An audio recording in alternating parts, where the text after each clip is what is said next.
you, Emily. Thank you, Wendy, and thank you for this report. Thank you for this, everyone who's been involved in organizing this, but also just the provocations already. And I know you have, there's so much more to discussing on this theme, so I just hope this is a bit useful. I'm abashed being here with you both, just feeling like, especially with this work, who we're most accountable to is where is it showing up of import and value in practical terms, and it's nothing if it doesn't do that. So I just feel, I was feeling that same feeling, but I was looking at my notes, I was like, oh, you're starting with a jargon word, Emily. Oh no. So anyway, this is my jargon word. The other day I stumbled on the phrase from De Sousa Santos of epistemicide, and that word is given to the ongoing destruction by the global north of indigenous peoples' knowledge, culture, memories, ancestral links, and relationships to the natural world.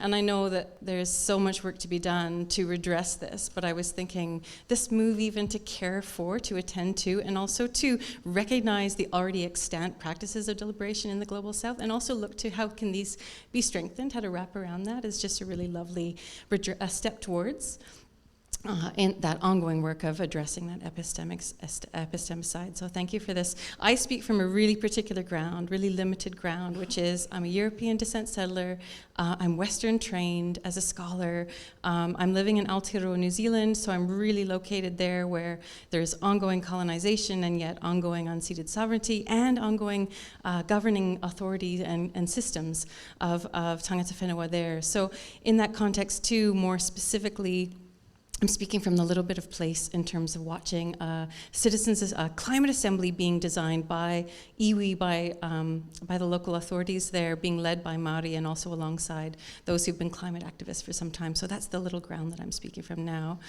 I was reading this report and thinking about how often when there's this Western conversation about the global north and deliberation, the limits or challenges are often pitched in terms of when it comes up against illiberal or undemocratic challenges, like co-optation and elite control and inequalities that really curtail the quality and the impacts of deliberation.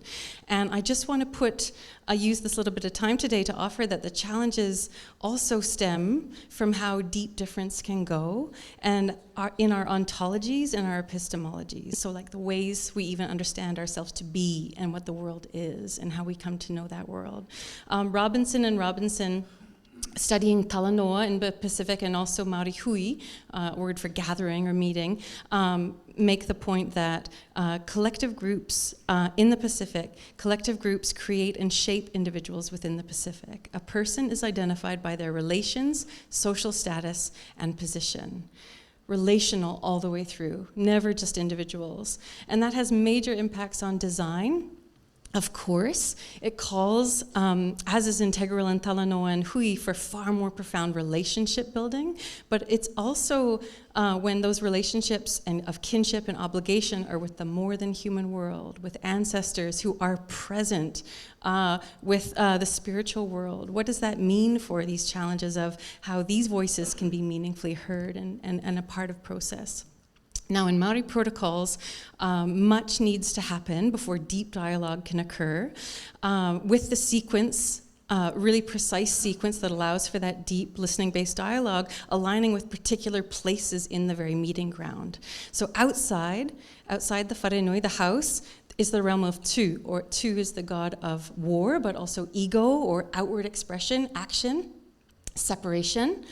And in that space, on the physical place outside, all parties must first show themselves ready to meet, be welcomed in their differences, oriented to place, acknowledge ancestors and spirits present, candidly name even difficult and fiery dimensions that lie behind that meeting, hold those speaking on their behalf about that to account, and then break that division between parties through sharing breath and sharing food.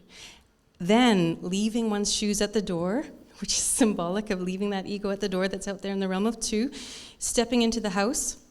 And in that house, that's the house of Rongo, or the god of peace, of deep listening, where a whole other set of further stages have to happen before deep dialogue even occurs, including drawing connections between participants, and fare correro, or literally how the house speaks, drawing on, in that house, the histories, relatives, stories that are woven into the very place, into the walls of that house, and speaking to how those speak with, like, actually do speak to, not just orient, but speak to that present context.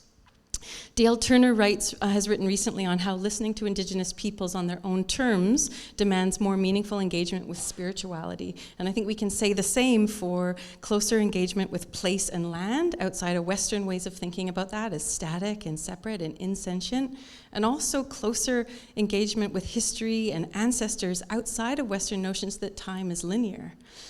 And so this goes beyond design, right? This is about grappling, especially with climate change.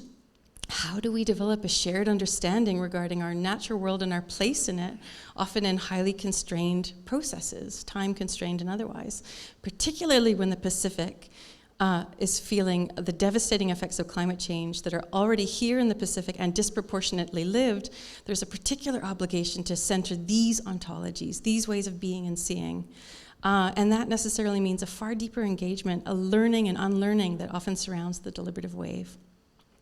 The challenges this raises for climate assemblies is perhaps most clear in the pushback that I've witnessed in this Maori-led climate assembly design around sortition, which is said to be one of its two key features. So this report dedicates a really valuable section on contending with what seems like common resistance to sortition, and gives a lot of great strategies for how to alleviate concerns. But pushback that I've witnessed in this context is actually not to do with traditional authority. It's not to do with a lack of trust or familiarity, yeah, that's there, but it's more to do with a fundamental clash between the deliberative demand for randomness and the Indigenous demand for relationality.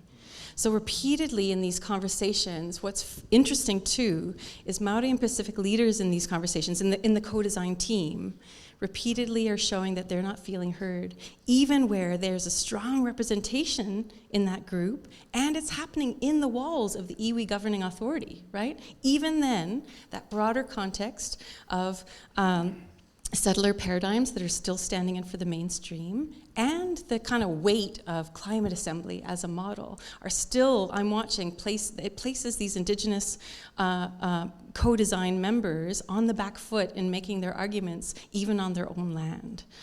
So this group is exploring an innovation that's kind of a compromise, where they're going to start with this traditional sortition and then maybe turn to community members to fill the gaps, where they're struggling. But even then, given how easy it is to slide back into Western ways of working and how codes of disagreement in the Pacific often entail silence that can be read as assent, it's really unclear whether this has actually been amenable to Indigenous communities or actually has harmed relationships further. And so you said in an interview with Mission Publique in 2022, which I love, you have so many beautiful things to quote, but I wanted to quote you back at you. Deliberation may have a different look and feel in various places, and our task as scholars and advocates of deliberative democracy is to celebrate the plurality of expressions of deliberation instead of imposing a single gold standard on what good deliberation means. And I'd love to hear your thoughts on how flexible the climate assembly might be in response to these challenges across deep difference with Indigenous communities. Is sortition, for example, only one way to fulfill a more fundamental principle of representativeness? And you use the word like mirror. We could create other ways to create the mirror, the microcosm, or is it actually a make or break feature? And I'd also really love to hear your thoughts too, though, and this is where the evaluation and the researcher eye it needs to also be problematized, because to meet across difference means to take seriously that our terms of reference are going to be inadequate and need reworking.